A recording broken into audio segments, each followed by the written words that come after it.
Today I'd like to discuss a topic I'll call It's Not as Green as You Think. To help illustrate this idea, I'd like to use my local newspaper. There's a few sections of the paper that I always enjoy reading. Maybe there'll be something that catch your eyes. Let's take a look, shall we? Let's start with the front page. That's always a good place to start, right? Oh, where do your offsets go? Alright, let's read a little bit of it. It says here that carbon offsets are often used by consumers to mitigate their carbon footprints, where reforestation is a popular option. Interesting. Carbon offsets are a great concept, but consumers have to be careful about where they put their money.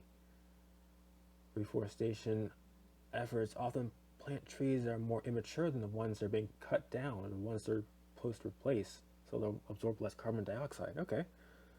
Huh.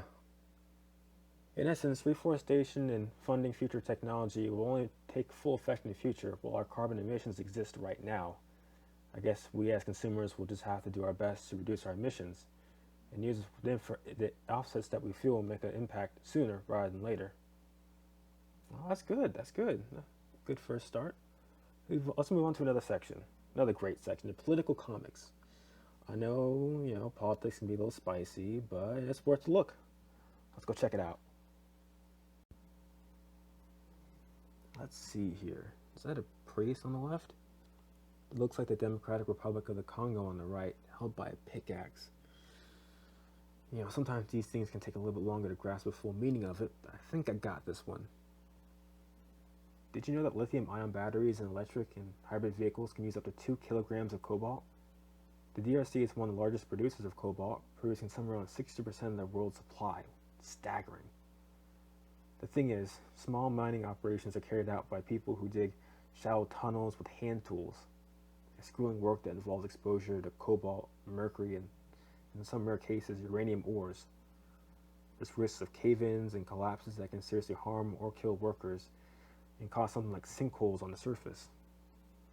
Clashes with larger mining companies, hauling materials long distance, and being underpaid is also a possibility. This is all before it's even shipped across continents to be manufactured and put into our electronic devices. We don't often think about how our cars and devices came to be.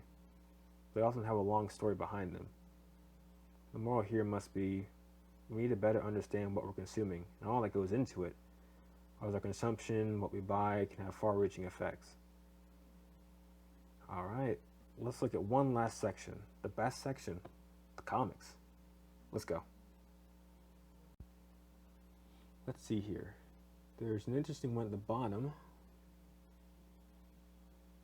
What are you hauling? That's not proper grammar, but we'll overlook that for right now.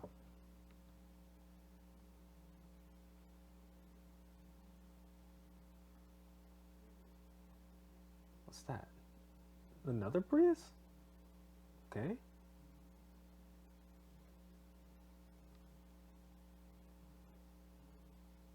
What's that it's pulling? Coal? And a lot of it.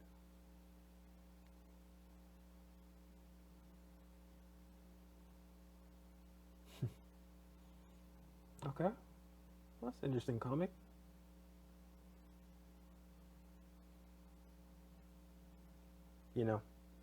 This reminds me of a study I read a little while back.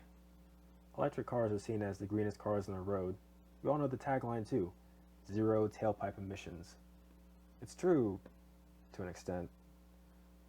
You see, all electric cars need to be charged somewhere, and that's often from the electric grid, powered by some form of fossil fuel. Depending on the type of fuel being used, there's a potential for a lot of CO2 emissions.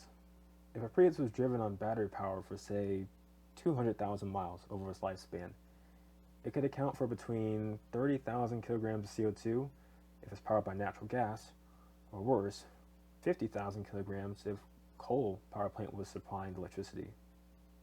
To put in perspective, a study determined that an internal combustion engine car could produce 46,000 kilograms of CO2 over that same lifespan. Electric cars have a lot of potential.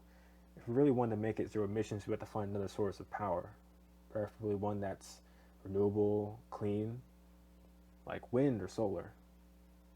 There's a lot to be done, but hey, knowing's half the battle.